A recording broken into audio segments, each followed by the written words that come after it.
Clean the windshield. The film should be cut slightly larger than the windshield to ensure full coverage.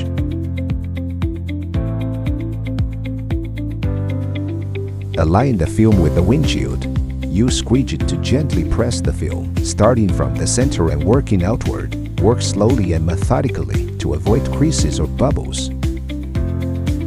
Heat shrinking helps the film conform to the curvature of the windshield glass, making the installation and position easier.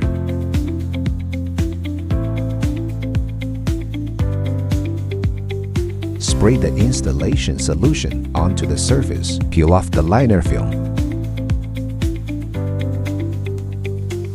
Using hands in conjunction with a squeegee, gently press the film to remove bubbles, ensuring complete adhesion.